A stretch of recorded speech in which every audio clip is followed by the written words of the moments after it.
Olá, minha amiga, meu amigo, hora do nosso encontro. Neste 13 de outubro, há 100 anos, nascia Margaret Thatcher, que reergueu a Inglaterra que estava prostrada. Reergueu porque impôs a realidade fiscal. Mostrou que o socialismo acaba quando acaba o dinheiro dos outros. E reergueu a Inglaterra. A Inglaterra voltou a ter o seu orgulho. Ganhou uma guerra com a Argentina a 10 mil quilômetros de distância, entrando numa ilha que era defendida pela Força Aérea do continente. Conseguiu. Marinha de Nelson fez isso. Margaret Thatcher, com o Papa João Paulo II e Ronald Reagan, acabaram com a União Soviética. Impuseram à União Soviética tais ônus que ela se desintegrou. Não tinha como se manter. Hoje a Inglaterra abriu-se para uma imigração desenfreada e hoje há duas correntes dos alienígenas, a cultura alienígena e a cultura, para usar um termo aqui do Brasil, a cultura dos povos originários, dos nativos. Bom, e hoje também, em 13 de outubro de 1982, começou o enchimento da represa de Itaipu. A barragem ficou pronta e começou o enchimento, que acabou com o Salto das Sete Quedas, ou Guaíra. Eu fui me despedir dele 2 anos antes, na companhia do meu amigo Ibrahim Abud Neto, que é muito conhecido naquela região lá do Paraná. Quando eu trabalhava na Argentina, pelo Jornal do Brasil, o ultranacionalista almirante Isaac Rojas dizia que a água de Itaipu ia inundar Buenos Aires em caso de guerra, que o Brasil ia abrir a represa para inundar Buenos Aires. Bom, lembre-se de se inscrever e ao final de deixar o gostei ou não gostei. Vamos à conversa de hoje.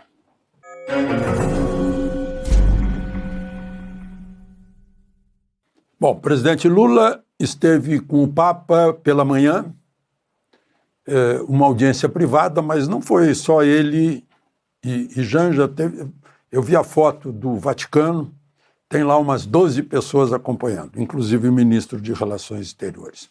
Depois ele foi à FAO, que é o órgão das Nações Unidas para produção de alimentos e agricultura, e numa entrevista, logo depois, ele foi perguntado sobre se ele daria a vaga de Barroso no Supremo para um amigo. Ele respondeu: não quero um amigo, quero alguém para cumprir a Constituição. Foi assim com todos que indiquei. Aqui no Brasil é assim, vale dizer qualquer coisa, porque há um silêncio em troca, ninguém contesta, parece que as pessoas não aprenderam a pensar para saber se estão sendo enganadas ou não, né? Um dos que ele indicou, Dias Toffoli, por exemplo, foi o que inventou, sem Ministério Público, o inquérito do fim do mundo, né? A ministra Carmen Lúcia foi a que disse que censura só mais uma vez, quando censurou Brasil Paralelo, né? Está proibida a censura pela Constituição. Ele também nomeou Lewandowski, Dino, o advogado dele, Zanin. Será que não ficou amigo de Zanin? Estranho. O Toffoli era advogado do PT também, né?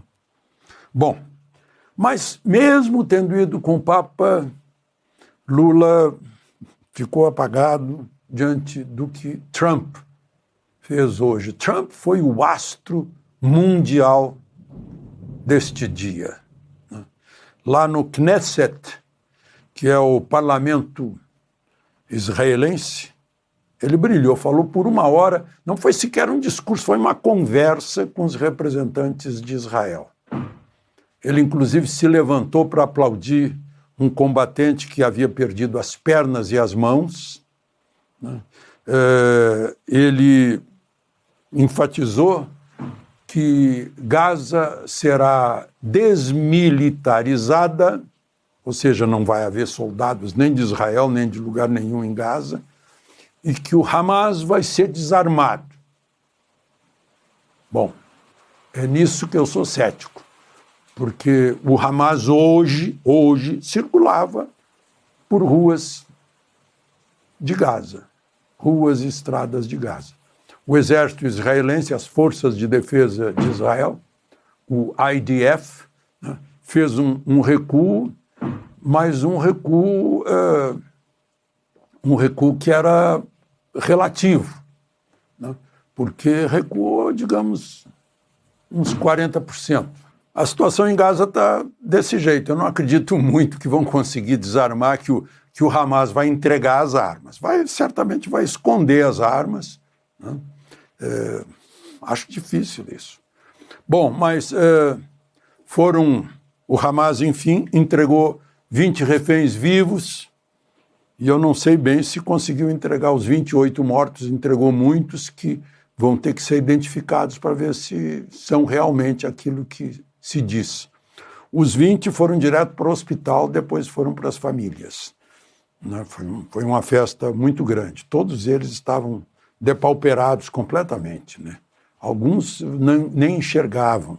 Há gente que não consegue falar porque desaprendeu tal a pressão, o esvaziamento das pessoas, né? Da psique das pessoas. Bom, Trump saiu de lá e foi para Sharm el-Sheikh. Não sei se vocês lembram de Sharm el-Sheikh no Mar Vermelho. Foi um dos episódios dessas guerras aí ao longo, eu acho que na Guerra dos 6 Dias, os israelenses, depois de atacados, foram até lá. E lá, representantes da Turquia, do Catar e do Egito assinaram mais um acordo de paz. Isso é muito importante, porque vai fechando a possibilidade de fornecimento de armas para o Hamas.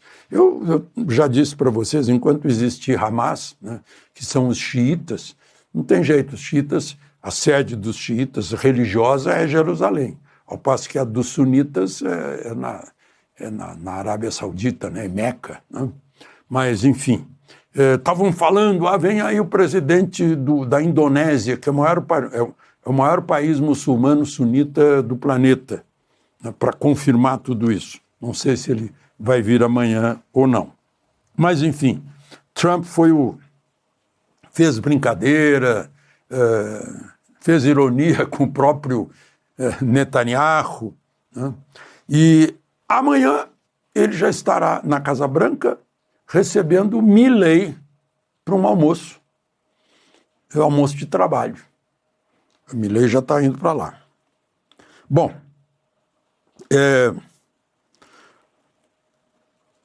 olha só, foi mantida a prisão de Bolsonaro, que foi decretada num inquérito em que ele não está mais, né? Aquele inquérito de que ele estava protegendo o filho, que estava denunciando, como a Maria Corina fez nos Estados Unidos, né, o não cumprimento da Constituição no Brasil.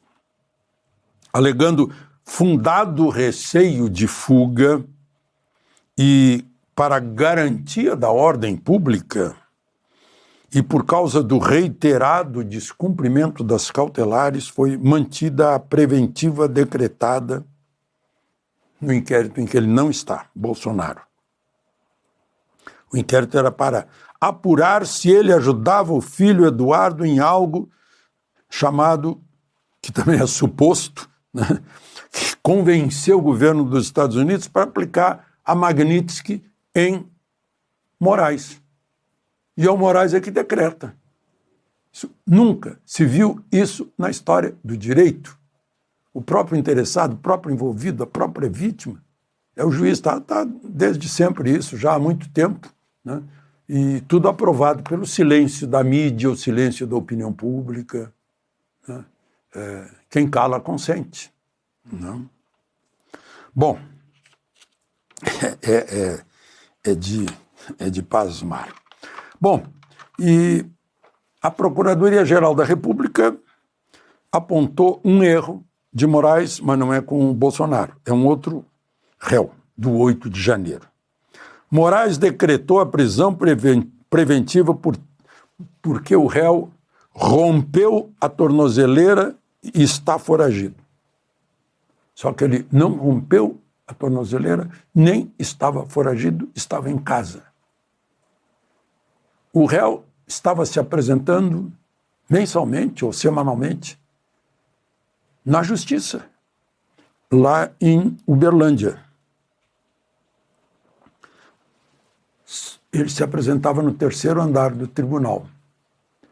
Aí mandaram que se apresentasse em outra vara no 1º andar. Ele se apresentou sempre, lá no 1º andar. Lá no 3º andar, ele está ausente, foragido, sem tornozeleira.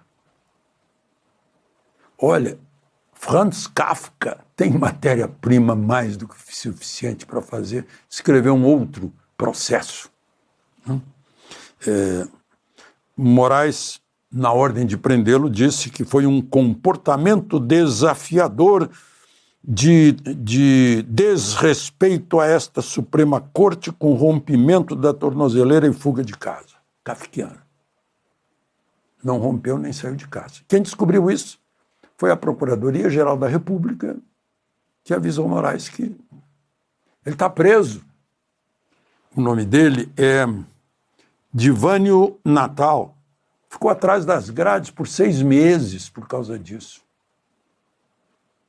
Foi punido porque mandaram se apresentar no 1º andar e não no 3º do prédio do tribunal. E só para encerrar, 8º habeas corpus. Cada vez que alguém vai depor na CPI da Previdência, já vai de habeas corpus para ficar calado. Por que tem que ficar calado, hein? É o ex-presidente do INSS, Alessandro Stefanuto. Gente, ele pode ficar calado, a Constituição garante, né? Devido processo legal garante para não fazer prova contra si. Mas ele, como ex-presidente, será que ele não ama a instituição a ponto de não falar nada para contribuir para investigar o rombo que fizeram nas contas de 2.300.000 idosos, de mais de 6 bilhões de reais, no maior escândalo que a história desse país já viu? Habeas corpus, como advogado. Não respondeu nem sequer a pergunta de quando o senhor entrou no serviço público. Nem isso. Está com medo de quê? De Brasília, Alexandre Garcia.